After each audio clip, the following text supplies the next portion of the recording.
अशा एका ठिकाणी आहे जिथून बसच नाही भेटत आहे। मंडळी दांडाखाडीला जायला बस तर भेटली, पण ती बसनी मध्येच उतरवलं आहे की जिथे काहीच नाही। इकडे बघू शकता या साईडला अजून 40 मिनिटं लागणार आहे। गावातल्या मूळ रस्त्यापासून जरा आतमध्ये आहे। सध्या आता ती कोणाची तरी प्रायव्हेट प्रॉपर्टी आहे।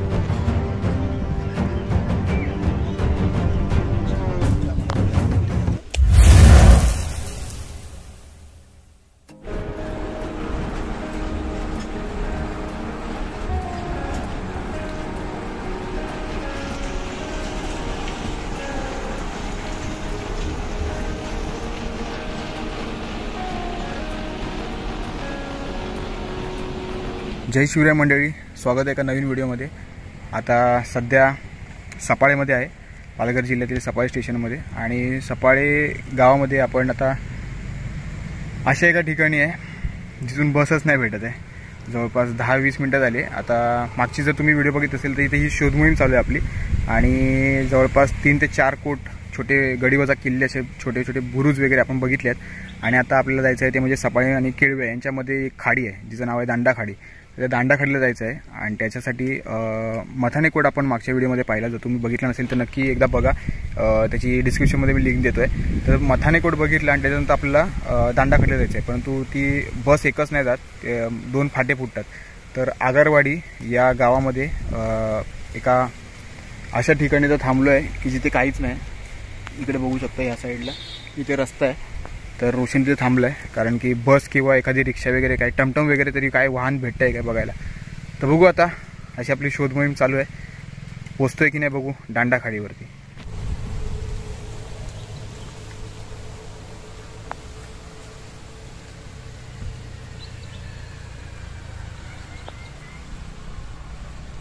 मंडळी दांडाखाडीला जायला बस तर भेटली, पण ती बसनी मध्येच उतरवलं आहे। आणि दांडाखाडीचा जवळपास चालतच बघायला गेलं तर 1 तास ते सव्वा 1 तास लागतो, परंतु आता बसनी अर्ध्यामध्ये सोडलं आहे आणि इथून जवळपास दांडाखाडी जायला अजून 40 मिनिटं लागणार आहे। तर हा प्रवास आता पूर्ण चालतच होणार आहे दांडाखाडीपर्यंत।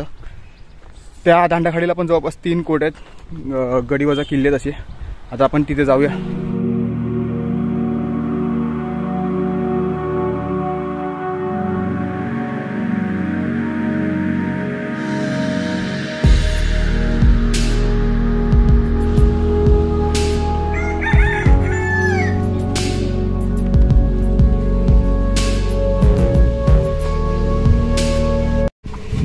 गावातल्या मूळ रस्त्यापासून जरा आतमध्ये आहे। सध्या आता ती कोणाची तरी प्रायव्हेट प्रॉपर्टी आहे, त्यामुळे आपल्याला परमिशन घेऊनच आतमध्ये यायला लागतं। आणि हा बघतोय समोर आपल्या कित्तलकोट।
मंडळी, कित्तलकोट सपाळे नाही तर केळवेवरून थोडा जवळ आहे। केळवे समुद्र आणि खाडीच्या अगदी जवळ असणारा हा कोट कधी काळी मोठा वाडा होता, ज्या वाड्यातून पोर्तुगीजांचे कायदे तयार होत असत। पण आज हा वाडा ही वास्तू ढासळलेली असून दांडाखाडी शेजारी असणाऱ्या गावाच्या भर वस्तीत तग धरून उभी आहे। हा कोट 16व्या शतकात उभारलेला असून दातिवरे ते मनोर या मोठ्या प्रांतातील लहान मोठ्या कोटांना आवश्यक ती रसद पुरवण्यासाठी वापरत होता। कित्तलकोटाच्या परिसरातच अजून काही किल्ले, बुरुज, कोट आहेत जे आपण येणाऱ्या व्हिडिओमध्ये पाहूच. पण दांडा खाडी किनारी हा कित्तलकोट आणि दांडा किल्ला या ऐतिहासिक वास्तू आहेत. कित्तलकोटाचे अवशेष पाहता ही एक वखारच आहे, कारण या कोटाच्या आत काही दालन आहेत. तसेच सामान ठेवण्यासाठी मोकळी प्रशस्त जागा आहे, ज्यात आजच्या घडीला रानटी झाडे उगवली आहेत. कित्तलकोट पाहण्याचं काहीच नसले तरी भौगोलिकदृष्ट्या याचे महत्त्व मोठे आहे.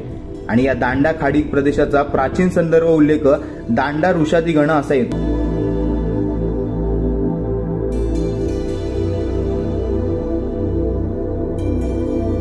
तर मंडळी, हा पाठी बघताय तो होता दांडा खाडीजवळ असणारा कित्तलकोट.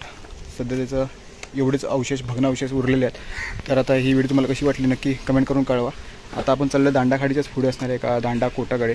तर भेटूया कुठल्या एका नवीन व्हिडिओमध्ये. तोवर जय जिजाऊ, जय शिवराय, जय भारत. अशा ठिकाणी जरा पाय पण जपूनच सांभाळून टाकायला लागतात, कारण की हे बघू शकता पूर्ण काही सरपटणारे वन्य जनावर. एवढं लांब आलो आहे तर म्हटलं हे पूर्ण बघूनच जाऊया. सध्या त्याचीच एक जी भिंत आहे उर्वरित, ती शाबूत भिंत आपण पाहत आहोत माझ्या पाठी.